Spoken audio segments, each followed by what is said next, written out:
The Sony FX30 is an incredibly versatile camera because not only does it have some really great recording options like up to 4K 60 in 10-bit using the full Super 35 sensor, also offers 4K 120 in 10-bit, but there's also an option to record externally out of the HDMI and get 12-bit RAW video if you have a product like the Atomos Ninja V, V+, or any of the new Ninja series. This is the Atomos Ninja V. Now, it's the most affordable RAW recorder you could use with the Sony FX30. And Atomos right now is really the only company that's making these recorders that will work with the FX30 in order to get RAW.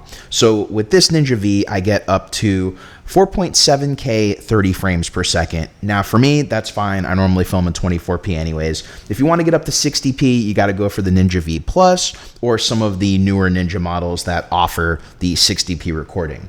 In today's video, I want to discuss the actual difference filming in external RAW out of the FX30 versus filming with the internal codecs in the FX30, as the internal codecs are downsampled from 6K while the codec right here, the RAW codec, is 4.7K. So technically, you are getting a little bit more resolution, even though it is downscaled into a 4K file versus just having a raw 4.7K file. So I wanna go over what is the difference in the base image quality. I'll show you some examples filming outside with my Tamron 35 to 150. I'll show you the raw recording. I will show you the internal recording using the full sensor. When you film in RAW on the FX30 specifically, there is a slight crop in on the sensor, which is why I wanted to do this test, because I wanted to see with this crop, is the raw footage better than the internal footage, or is the internal footage maybe better in some ways than the raw?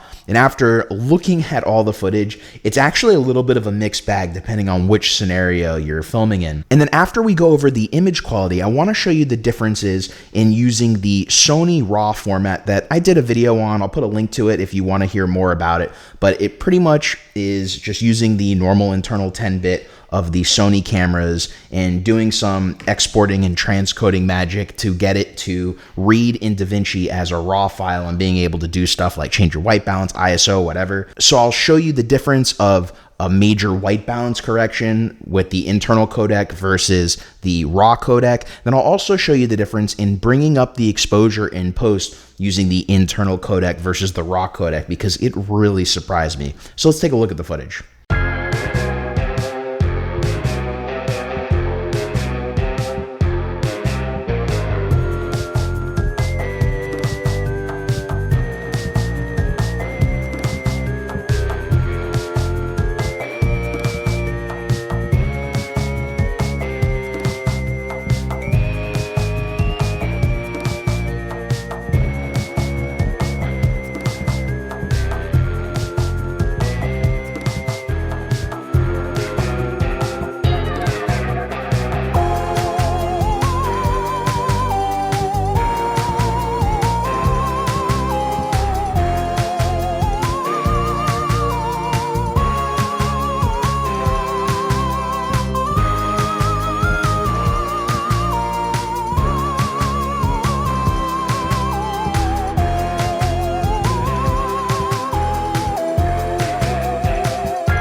One thing I noticed off the bat when color grading this Sony RAW footage is the colors tend to pop a little bit more in the external RAW recording. I was able to do a color transform into the red color science for both the 12-bit footage and the 10-bit footage, and you can just see the difference in colors. On the 12-bit footage, the skin tones look great, And it's not that the 10-bit footage looks bad, but the skin tones just look more pleasant on the RAW footage. And so that was one of the things I noticed right off the bat.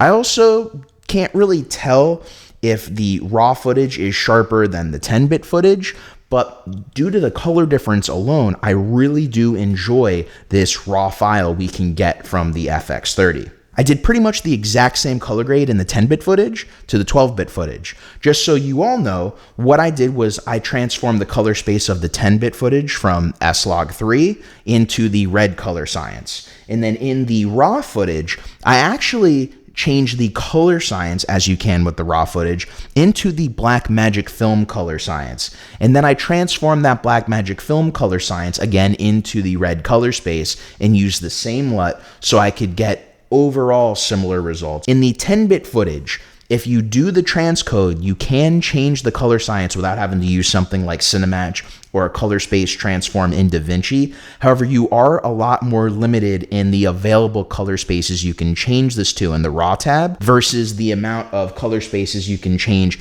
the actual RAW footage to in the RAW tab without having to do a color space transform or before you do the color space transform. So for the next test, I wanted to take the white balance of the camera and mess it up in both the 10-bit file and the 12-bit RAW file. They don't match exactly, but surprisingly, the 10-bit footage doesn't really mess with the overall image quality too much, just like the RAW file would. If you take the extra steps to transcode your Sony 10-bit footage so it can be read as a RAW file in DaVinci, then you will get some extra benefit for the white balance. But what about when it comes to the ISO? Because that's the other benefit of doing the transcode as well. In this first clip, I'm one stop underexposed, and I push both the RAW file and the 10-bit file up. And in the RAW file, you can see some noise.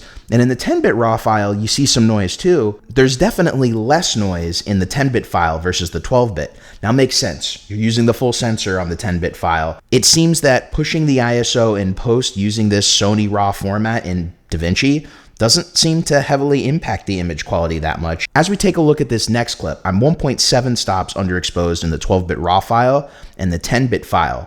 And when you try to bring them to an even exposure, the 10-bit file is much cleaner than the 12-bit RAW file. This whole test really surprised me because if I'm shooting in a lower light situation, it may make sense in certain situations if I don't need the flexibility of RAW to shoot in the 10-bit and transcode it so I can do some white balance adjustments a little bit easier, do some ISO adjustments. You just do get cleaner images with the 10-bit. However, when it comes to the footage we shot outdoors, you don't really see a difference in the grain. Everything is properly lit. There's a lot of light coming into the sensor. So at that point, it becomes an issue of the colors. If you want to have more flexibility, better colors, then it makes sense to pair this Atomos Ninja with the FX30 and be able to have that raw flexibility. If you don't need to push the image super far in post, then maybe you don't need the flexibility RAW provides, and you can just stick with your internal footage of the FX30. After doing this test, I've definitely decided I am going to start shooting in RAW more, but definitely in more important situations where I want to have the best post flexibility as possible and potentially the best colors I can get. If I'm doing something like narrative filmmaking where I used to use something like my Red Komodo for, now I'd actually be interested in using my FX30 with the Atomos Ninja V. I know I keep grabbing for this and keep showing it, but it's funny because I got this and I originally didn't think I was going to use it that much because I didn't think the RAW was going to make a big difference. But in certain situations, it does. Now, there's a test I wanted to do that I didn't put in this video because I didn't want to make it too long, and that's filming in ProRes RAW with the crop that is going to be on this sensor, with a MC11 adapter, and with a speed booster, because there is a crop in on the sensor when you film in RAW. And so I wanted to see if using a speed booster helps at all or hurts at all. And maybe if it helps, can help with the little crop you have in this camera and get that crop more towards Super 35, getting the best field of view we can. So if you have any questions about that video, anything you want to see, maybe I missed something, make sure to ask in the comments below. And if you got knowledge and value out of today's video, please make sure to hit that like, subscribe, and notification bell to keep up to date with the latest videos from the channel. Until next time, my name is Geoff Fagien. Thank you for joining me as always, and I will catch you in the next video.